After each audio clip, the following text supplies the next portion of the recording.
I love cities. As a child, growing up in Atlanta, I was drawn to the city's diversity and dynamism, and angered by its divisions and inequality.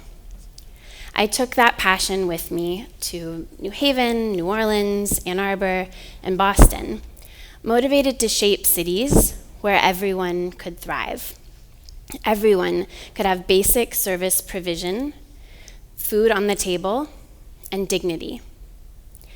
For the past decade, I've focused that passion on Nairobi, Kenya, co-founding and running Sanergy, where we design bold solutions for booming cities. Let's go back a step. A city is a system of networks, connecting residents to services and to each other. Pipes carry water to homes and sewage away, electric lines strung from pole to pole, and grids of roads and public transit take us from home to work and home again. Cities are the nodes of service delivery networks. But what happens when those networks are missing?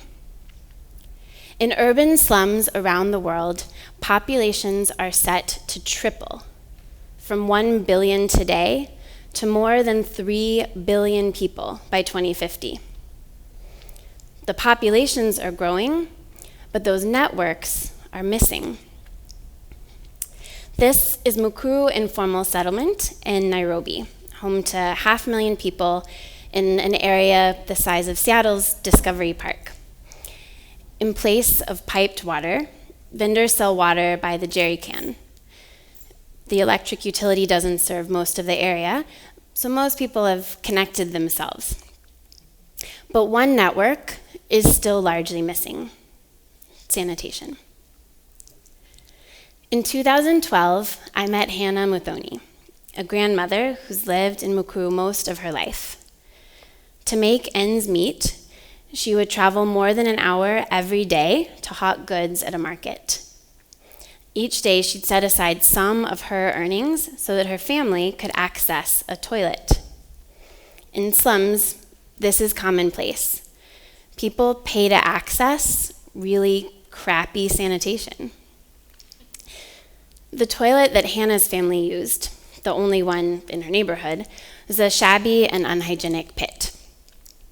At night, when it wasn't safe to venture out even to these toilets, Hannah and her family would resort to flying toilets, defecating in a plastic bag, and then, in the morning, tactfully throwing it outside when no one is looking. Without a sanitation network, the other networks can't fully function. The flying toilets littering the slums and the streams of shit running through them slow business and sap communities' health, draining more than $1 million each day from Kenya's economy alone.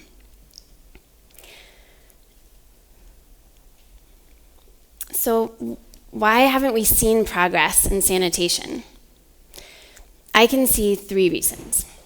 First, let's look in the mirror. We have it too easy.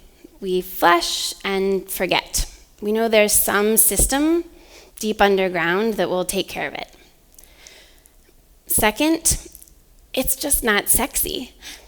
Those of us who work in sanitation do a bad job of selling the impact. As young people decide their career paths and cities craft their budgets, shit is not high on their lists.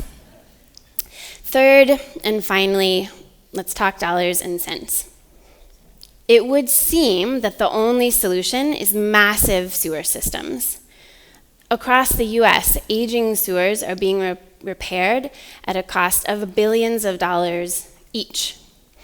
Now, imagine the enormity of that problem and the corresponding bill in a city without any sewer at all. With people unable to relate to the problem, unmoved to solve it, or just overwhelmed by its magnitude, progress is stagnant. Half the world's population has been left disconnected, living in communities full of shit without any network or services to safely remove and treat it. So, what can we do? Well, we could spend billions of dollars and mobilize millions of people to relocate so that we could install massive sewer systems. But we don't have the time, space, or money to do that. Today's cities need a new plan. We need to build new types of systems designed for a world of rapid urbanization and impending water scarcity. And that's where I actually have good news. Sanergy. In Sanergy, we take a systems-based approach to tackling the sanitation and scarcity challenges of the modern urban world. We build dense networks of low-cost, high-quality waterless toilets that we franchise to community members like Hannah, who run them as businesses. Hannah and her family now have 24-hour access to safe sanitation. They don't have to worry when night sets in. We also franchise them to landowners like Eunice, who offer them as services to their residential tenants. Let's hear from Eunice.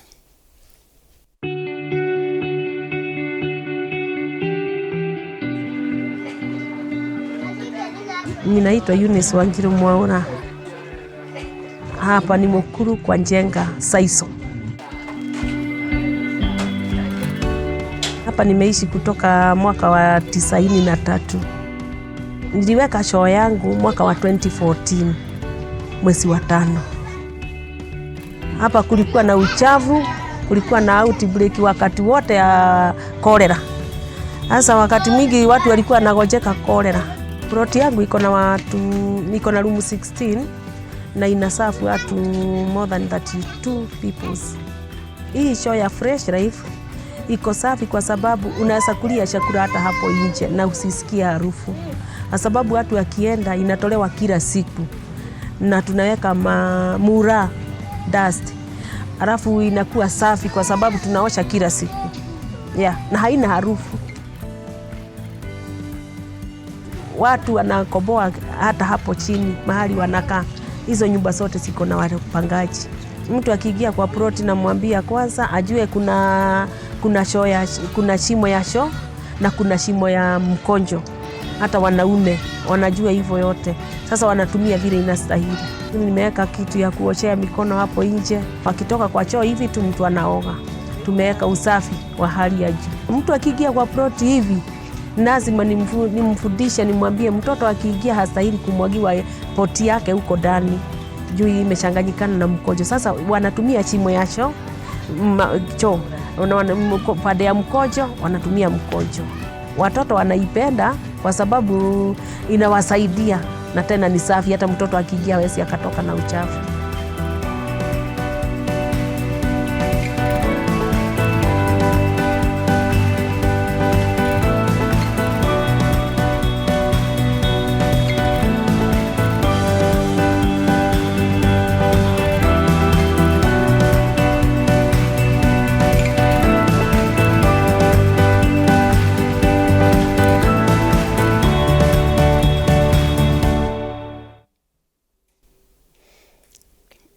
As you've just heard from Eunice, we collect all of the waste and we take it out of the community.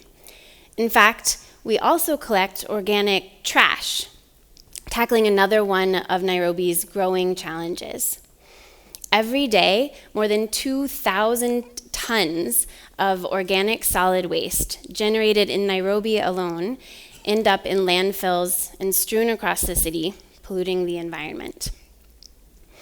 We convert both the sanitation and organic waste into valuable agricultural inputs. We make organic fertilizer for farmers like Lewis, who can now grow 30% more tomatoes to feed his family and increase his income. And we make insect-based animal feed for farmers like Lucy to raise healthy chickens and other livestock. These products are solving farmers' critical soil fertility challenges and animal protein shortages. Every day, we serve 120,000 people with safe sanitation. By next year, we'll be reaching 200,000 people, removing 55,000 tons of sanitation and organic waste that would otherwise have polluted the city's rivers, and producing 8,000 tons of organic fertilizer and 3,600 tons of animal feed. We're living up to that commitment that I made so many years ago, making sure that everyone has high-quality services, a healthy environment, and food on the table. Models like ours raise the bar for innovation and lower the cost of providing sanitation at scale. In fact, it solves the time, space, and money challenges that hinder big infrastructure. Time. Instead of years or even decades to lay sewer lines, we expedite that growth curve to days. Space. Our toilets fit into even the most crowded neighborhoods. And money. By building great sanitation networks and making great fertilizers that our customers want, the Sanergy model cuts the cost of providing sanitation to less than 1/5 the cost of building and maintaining sewers. It's inspiring, but it's not a panacea. The Sanergy solution must be one of many built into modern sanitation networks, and those networks must be built by government, private sector, and civil society working together. We know that for every dollar invested in sanitation, there's a 5x ROI in the impact it makes. What investor wouldn't want that kind of return? For cities to thrive, we need to talk about smarter solutions and how to build sustainable networks to service the cities of tomorrow. We need everyone to sit at the table and talk about shit, so that as young people decide their career paths and cities craft their budgets, they all give a shit. Thank you.